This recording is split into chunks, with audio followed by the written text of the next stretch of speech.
2 bulan ke depan ini kita memiliki bis baru.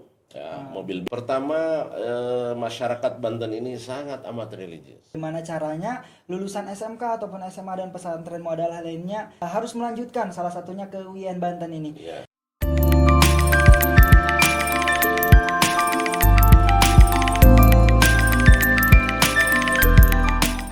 Assalamualaikum warahmatullahi wabarakatuh. Waalaikumsalam warahmatullahi wabarakatuh. Salam sejahtera bagi kita semua. Semoga kita selalu diberikan kesehatan dimanapun kita berada. Perkenalkan, nama saya Kurniawan yang akan memandu podcast UIN Sultan Maulana Hasanuddin Banten pada hari ini. Tentunya akan menghadirkan narasumber-narasumber yang luar biasa yang nanti bakal memberikan informasi pada podcast hari ini ataupun nanti selanjutnya. Oh iya, perlu teman-teman ketahui, podcast UIN Sultan Maulana Hasanuddin Banten merupakan kali pertama ditayangkan ataupun diadakan baik itu di Instagram maupun di YouTube-nya Humas UIN Banten. Tentunya akan memberikan sarana informasi kampus yang aktual dan menarik yang tentunya kalian wajib tonton baik di YouTube maupun di Instagram. Nah, sekarang ini saya bersama narasumber yang luar biasa nomor 1 di UIN Sultan Maulana Hasanuddin Banten yang akan memberikan informasi terkait dengan kampus. Seperti apa kampus UIN Sultan Maulana Hasanuddin Banten ataupun bagaimana sih caranya masuk ke UIN Sultan Maulana Hasanuddin Banten, dan UIN Sultan Maulana Hasanuddin Banten itu sebenarnya untuk siapa sih? Makanya tetap di Sikap Sarana Informasi Kampus. Nah, sekarang Kurniawan sudah kedatangan tamu yang luar biasa ataupun narasumber yang nomor 1 di UIN Sultan Maulana Hasanuddin Banten. Ada Bapak Profesor Dr. Haji Wawan Wahyudin MPD. Apa kabar Bapak hari ini? Alhamdulillah, pada kesempatan yang berbagi ini kita semua diberi nikmat sehat yang luar biasa, sehingga sebagai rektor maupun sebagai pribadi bisa hadir dan mengisi di acara podcast milik Humas UIN Sultan Maulana Hasanuddin. Terima kasih. Ya baik Pak, untuk aktivitasnya sekarang Bapak ngapain aja sih Pak? Ya, alhamdulillah, secara pribadi juga sebagai rektor, kegiatan ada yang bersifat internasional, ada yang bersifat nasional, bahkan ada yang bersifat regional. Yang bersifat internasional, kami baru menyelesaikan kegiatan ICIS yang dipusatkan di UIN Sunan Ampel Surabaya. Yang kegiatan nasional juga kita galakan kegiatan seperti yang telah digagas kemarin di Semarang dan juga di Rembang. Dan kegiatan yang sifatnya regional, alhamdulillah kami terlibat langsung. Seperti beberapa bulan lalu saya jadi ketua panitia MTQ tingkat provinsi.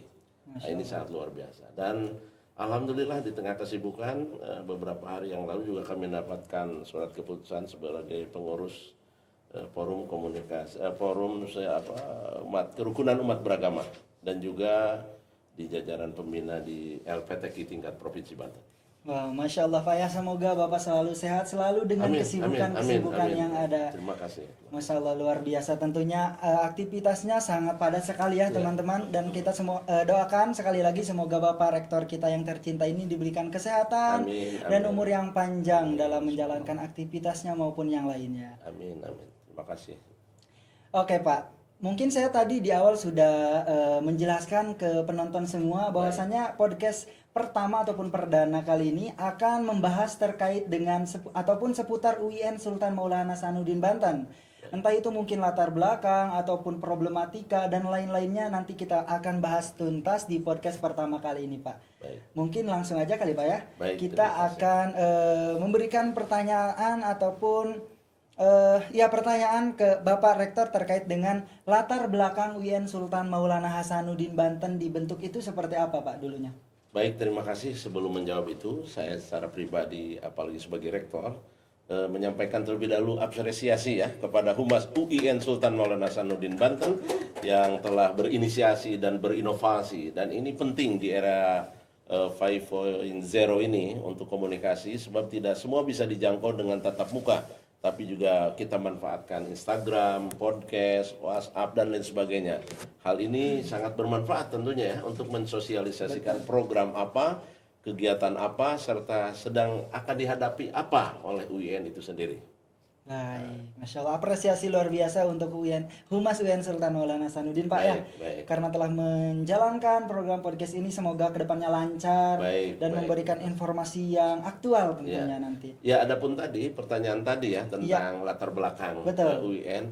Pertama, masyarakat Banten ini sangat amat religius dan kita tahu bahwa UIN ini merupakan lembaga pendidikan tinggi Islam tertua di Banten.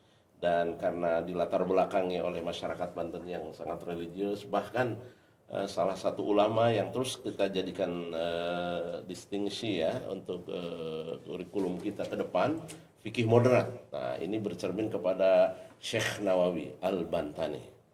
Nah, latar belakangnya antara lain itu. Yang kedua juga memang situasi politik setelah jadi provinsi yang semula tadinya kita menginduk ke Jakarta, ke Jogja, bahkan ke Bandung, pada akhirnya alhamdulillah kita bisa mandiri ya. Tapi tidak bisa lepas tentunya dari peran masyarakat dan juga pemerintah serta seluruh komponen bangsa khususnya di wilayah Banten itu. Wah, Masya Allah luar biasa. Berarti latar belakang UIN Sultan Maulana Hasanuddin Banten ini dibentuk karena budaya masyarakat Ya, yang ada, baik itu agamanya dan lain-lain, sehingga sehingga terbentuknya UIN Sultan Maulana Hasanuddin Banten ini. betul. Ya, mungkin selanjutnya kan tadi latar belakang nih Pak. Progresnya dari dulu sampai sekarang ataupun perbedaan UIN Sultan Maulana Hasanuddin Banten sama yang sekarang dengan yang kemarin-kemarin itu apa Pak? Sangat luar biasa yang saya secara pribadi maupun keluarga besar UIN mengajak bersyukur karena perkembangan UIN dari waktu ke waktu, dari masa ke masa memberikan pencerahan yang luar biasa. Ya antara lain dari dinamika kelembagaan misalkan. Dulu hanya fakultas saja Oh iya. dan itu yang kita kenal dengan fakultas syariah. Kemudian berkembang menjadi STAIN. Setelah itu berkembang lagi menjadi IAIN dan terakhir sekarang ini kita sedang nikmati perpindahan perubahan ya dari status IAIN menjadi UIN. Dan alhamdulillah di kepemimpinan saya secara pribadi bersama teman-teman tentu berusaha menjaga terus secara kebersamaan menjaga kelembagaan ini agar lebih bisa berpacu dan tidak hanya dikenal di Banten tapi nasional dan bahkan internasional. Masya Allah. Itu mungkin dinamika yang sedang kita hadapi. Ya baik, tentunya ketika berbicara tentang progres ataupun perkembangan yang dihadapi oleh UIN Banten, pasti ada problematika ataupun permasalahan-permasalahan yang dihadapi. Ya. Nah, selama ini permasalahannya apa saja sih Pak selama berkembang gitu? Ya, apa yang kita hadapi sekarang ini tentu tidak lepas ya dari tantangan, hambatan dan problema. Tapi itu semua kita yakin akan firman Allah, Inna ma'al usri yusra. Ya, di tengah kesulitan itu ada kemudahan. Kita tidak menyangka ya kalau Banten ini jadi provinsi misalkan, ya. Dan alhamdulillah setelah jadi provinsi UIN pun lahir kira-kira begitu. Itu yang antara lain yang harus kita syukuri bersama ya. Kemudian juga dengan tantangan yang muncul sekarang ini antara lain bagaimana agar seluruh pemuda ini jangan sampai tidak melanjutkan pendidikan tinggi dan karena faktor biaya misalkan atau faktor jarak atau faktor alam. Ya seperti yang kita lalui COVID misalkan.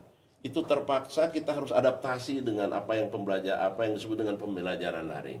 Itu pun kami lalui tapi tidak mudah karena masyarakat kita ini ada yang tinggal di gunung, ada yang tinggal di seberang sana. Mungkin punya HP tapi sinyalnya tidak sampai dan seterusnya. Itu antara kendala yang dihadapi sekarang ini. Iya baik Pak. Kita kan melihat fakta pendidikan yang ada di Provinsi Banten khususnya, saya mendapatkan salah satu sumber bahwasannya masih ironi atau memperhatinkan gitu untuk pendidikan yang ada di Banten. Nah, bagaimana sih Pak caranya UIN Banten ini menyikapi terkait dengan pendidikan yang masih minim ataupun memperhatinkan tersebut? Ya, Banten dengan apa yang disampaikan tadi memang masih menjadi perhatian kita dan ketika ada yang menyatakan masih prihatin ya kita juga tidak perlu menutup-nutupi karena saya katakan tadi belum semua ya penduduk usia produktif lulusan SLTA bisa tertampung ya di UIN khususnya ini, karena masih keterbatasan sarana, tenaga dan seterusnya dan seterusnya. Itu antara lainnya. Ya, baik. Nah, tadi kan berarti UIN Banten ini masih ikut berperan dalam meningkatkan pendidikan. Ya. Jadi bagaimana caranya lulusan SMK ataupun SMA dan pesantren modal lainnya tidak berhenti ataupun tidak harus melanjutkan salah satunya ke UIN Banten ini. Ya. Nah, terkait itu UIN ini sebenarnya cocok nggak sih Pak untuk semua kalangan atau hanya memandang latar belakang seseorang aja atau semuanya bisa masuk ke UIN? Sesuai dengan prinsip pendidikan education for all, kami berupaya bahwa UIN ini untuk semua kalangan, untuk semua lapisan, dan itu dibuktikan. Pertama dalam aspek kurikulum misalkan, tidak hanya keagamaan. Berkah jadi UIN ada fakultas sains misalkan. Nah, ini untuk memberikan pemahaman kepada masyarakat bahwa agama itu ternyata sangat luas sekali. Tidak hanya pembelajaran keagamaan, tapi juga pembelajaran yang justru juga diajarkan oleh agama. Dan itu kami upayakan itu.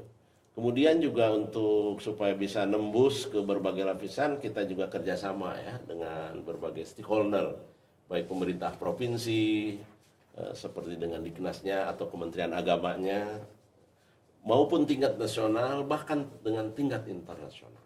Itu upaya-upaya kami yang kita lakukan. Ya.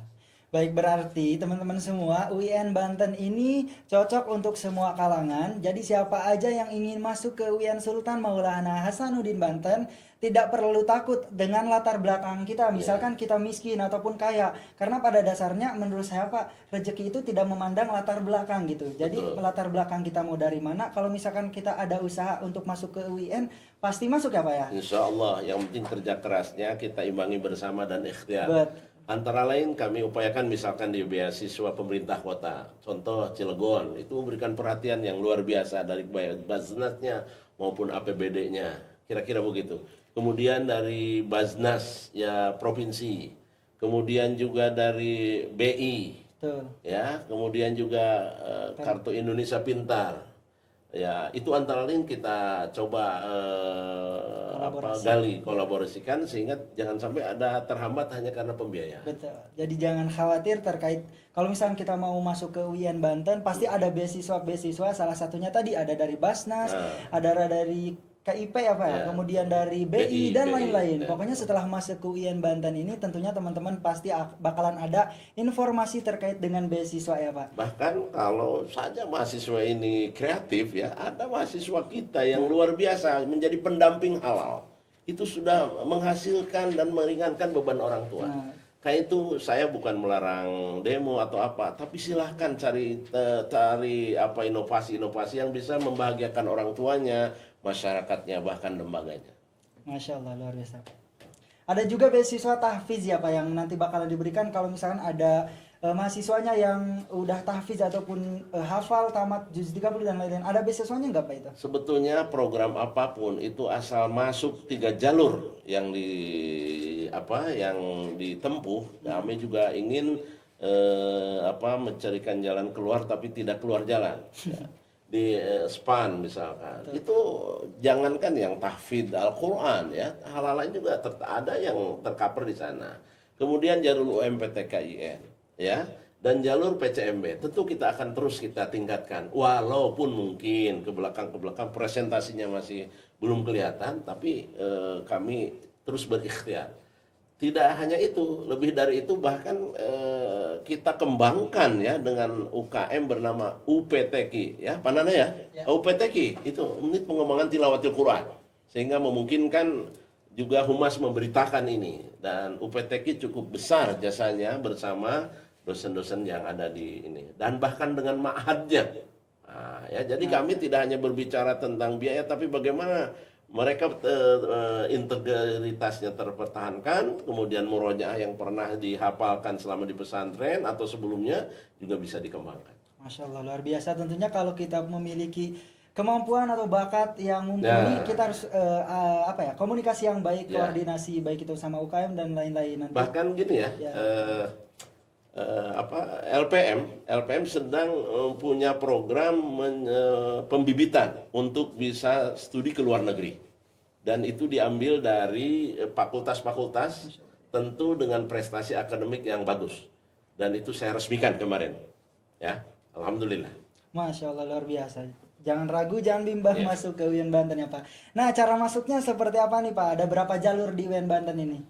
Ya, sebagaimana tahun-tahun yang lalu itu ada 3 jalur ya. Iya, 3 jalur. Pertama jalur SPAN, ya. Yang kedua jalur UMPTKN, ya. Dan yang ketiga PCMB. Ya, ada 3 jalur ya Pak. Iya, iya. Dan yang sekarang lagi berlangsung yaitu jalur UMPTKIN. Dan itu Diperpanjang, diperpanjang ya sampai tanggal 18. Sampai Justru kami mengajak melalui podcast ini ya, sebetulnya dari sejak awal, dengan adanya bangunan baru ini mestinya peminat juga semakin bertambah. Tapi kami masih menyadari ya, IT kami masih harus dibenahi ya. SDM kami juga kami terus benahi, tapi kami hadapi itu dengan tabah, dengan sabar, dengan tegar, dengan terus komunikasi dengan siapapun, termasuk memanfaatkan podcastnya Humas UIN Sultan Maulana Hasanuddin. Masya Allah. Jadi ada 3 jalur yang bakalan Ya, teman-teman tempuh. Jika tidak lolos jalur 1 ataupun SPAN bisa masuk ke UM. Jika tidak masuk UM, coba lagi di PCMB atau Ya, Mandiri. kira-kira Ya, betul. Selanjutnya nih Pak, masih ada pertanyaan-pertanyaan yang bakal saya tanyakan ke Bapak terkait dengan tadi kan udah masuk nih misalkan. Nah, mereka kalau misalkan mau tahu jurusan dan fakultasnya di UIN Banten ini ada apa aja, Pak? Ya, sebagaimana kita ketahui dengan telah menjadikan peralihan ya dari IAIN ke UIN ini ada perbedaan tentunya. Yang membedakan apa? Nah, yang membedakan dan yang akhirnya bisa melahirkan UIN ini adalah karena adanya Fakultas Sains. Sains. Ke depan kita sedang desain menjadi Fakultas Sains dan Teknologi. Nah, itu. Adapun fakultas yang ada Fakultas Tarbiyah dan Keguruan. Yang kedua Fakultas Syariah. Yang ketiga Fakultas Usuluddin dan Adab. Yang keempat Fakultas Dakwah. Yang kelima Fakultas Ekonomi dan Bisnis Islam. Nah, yang keenam ini Fakultas Sains. Di samping itu ada program pasca sarjana, ya. Nah, kami pun mengajak kepada terutama yang jurusan bahasa Arab, baik PBA maupun BSA yang S1, kalau saja memiliki prestasi akademik yang bagus, kami sedang berupaya menjalin dengan Universitas Islam Internasional Indonesia, yang mereka yang kalau bisa lolos di program ini itu dibiayai penuh untuk selesai di S2. Masya Allah. Dan alhamdulillah kami merasa bersyukur dan bangga diiringi terima kasih kepada Bapak Direktur Pasca, Wakil Direktur Pasca, dan keluarga besar dosen di Pasca karena tahun ini sudah meluluskan program doktor. Nah, yang dengan meluluskan ini itu berarti UIN berhak menyelenggarakan pemberian anugerah honoris causa. Dan salah satu yang sudah mengajukan untuk diberikan gelar honoris causa adalah konselir Kuwait, insya Allah. Kita akan desain sedemikian rupa. Ya baik Pak, mungkin sambil minum dulu Oh iya, boleh. baik, terima Saya kasih. juga akan ngasih Baik. tahu nih ke teman-teman. Jadi di UIN SMA Banten ini terdapat 6 fakultas. Ada Fakultas Dakwah, ada Fakultas Usuluddin dan Adab, Iya. ada Fakultas Syariah, ada Fakultas Ekonomi dan Bisnis Islam, ada Fakultas Tarbiyah Keguruan. Ada satu lagi Fakultas Sains. Nah, kalau misalkan teman-teman mau tahu lebih detailnya nih terkait dengan fakultas ataupun jurusan apa saja yang ada di UIN Banten, kalian bisa kunjungi websitenya uinbanten.ac.id atau bisa juga follow Instagramnya Humas UIN Banten. Nanti di situ biasanya lengkap informasinya, Pak ya. Selanjutnya nih mungkin terkait dengan fasilitas yang ada di kampus nih, Pak. Sudah memenuhi kebutuhan mahasiswanya atau belum sih Pak? Terus apakah bisa dirasakan maksimal sama mahasiswanya gitu terkait dengan fasilitas yang ada di kampus UIN Banten? Ya, baik. Yang pasti kami harus bersyukur. Kami memiliki 3 kampus. Kampus 1, kampus 2, dan kampus 3. Masya Allah, ada 3 kampus. Ya, di kampus 1 kita pusatkan untuk pasca sarjana. Dan juga di sana akan didesain untuk halal center dan pendampingan halal serta kegiatan-kegiatan bisnis, pusat bisnis di kampus 1. Untuk kampus 2 alhamdulillah ini lebih harus bersyukur lagi ya karena berkah bantuan pemerintah pusat tentunya dalam hal ini Kementerian Agama, kita telah berhasil membangun 7 gedung dan kita sedang menunggu peresmian dan tentu menunggu kebijakan Bapak Menteri Agama untuk peresmian gedung ini. Apa oleh Bapak Menteri Agama atau langsung oleh Bapak Presiden. Amin. Sedang kita tunggu ya. Baik. Nah, sarana-sarana yang ada alhamdulillah. Silahkan bisa datang sendiri, bisa menilai sendiri, tapi yang pasti yang kami sebutkan ini nggak bisa kami tidak sebutkan sesuai dengan amanah dan firman Allah, wa amma bi ni'mati rabbika fahaddits. Nah, alhamdulillah kita kemarin sudah launching ya tentang pusat kantin halal. Kantin, ya. Kantin halal ya yang dipusatkan di Gedung Convention Hall yang berada di kampus 2 ini. Kemudian sarana lain juga alhamdulillah insya Allah 2 bulan ke depan ini kita memiliki bis baru ya, mobil bis dan mobil lama juga kita renovasi ya, untuk keperluan angkutan mahasiswa dan kegiatan UIN pada umumnya insya Allah. Itu sarana transportasi. Dan juga kami mengusulkan kepada pemerintah Provinsi Banten untuk misalkan zebra cross supaya mahasiswa selamat, Ya. kemudian juga penunjuk arah. Saya minta juga ke provinsi itu untuk dibantu ya, penunjuk arah menuju UIN dari berbagai arah mata angin. Selain juga petunjuk yang ada di website milik UIN. Itu antara lain ya yang kami sedang kembangkan dalam aspek sarana yang ada di UIN. Baik Pak, tentunya fasilitas yang luar biasa yang ada di UIN Sultan Maulana Hasanuddin Banten. Kembali lagi ke mahasiswanya, bisa menikmati atau tidak bagaimana fasilitas yang ada di UIN Banten. Makanya kalau misalkan kalian mau masuk ke UIN SMA Banten, jangan ragu. Di samping kampusnya yang luas, tetapi terdapat juga fasilitas-fasilitas yang luar biasa yang pasti memenuhi kebutuhan mahasiswanya. Termasuk podcast ini. Betul. Ini fasilitas ya untuk bisa komunikasi. Yes. Ya, termasuk podcast ini yang nanti bakalan memberikan informasi-informasi yang lebih detail dan lain-lain kepada sobat UIN Sultan Maulana Hasanuddin Banten. Baik. Nah, mungkin kita tadi sudah melewati beberapa pertanyaan dan teman-teman juga yang menonton bisa menyimpulkan terkait dengan diskusi kita pada hari ini. Mungkin terakhir nih Pak, kesan ataupun pesan dari Bapak Rektor buat mahasiswa yang mau masuk apa Pak? Ya. Ataupun yang sudah masuk. Baik, saya akan coba beri pantun dulu ya. Cakep, belum ya? Ya. Pergi ke Surabaya naik pesawat. Cakep. Di bandara jumpa pramugari. Oke. Silaturahmi terus kita pererat untuk terus membangun jalinan hati. Mas. Pesan saya pertama, saya mohon doa agar rektor dan seluruh keluarga besar diberikan kekuatan lahir batin Amin. ya oleh Allah yang Maha Kuasa dalam mengemban amanah meneruskan perjuangan para pendahulu. Yang kedua, selamat datang tentunya dan bergabung untuk bersama-sama memajukan UIN ini melalui kegiatan pendidikan menyongsong Indonesia Emas.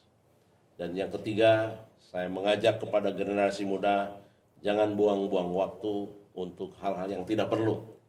Jangan terlibat yang namanya pergaulan bebas, kemudian narkoba, dan lain sebagainya yang merugikan diri, keluarga, masyarakat, dan bangsa, serta agama. Saya kira itu. Terima kasih Bapak. Baik. Dan tidak terasa nih teman-teman sobat podcast UIN Banten, kita udah di penghujung acara. Kesimpulannya pada hari ini mungkin terkait dengan UIN Banten, teman-teman bisa lihat sendiri. Kampusnya ada 3 kampus dan ada beberapa fakultas dan jurusan yang bisa kalian pilih.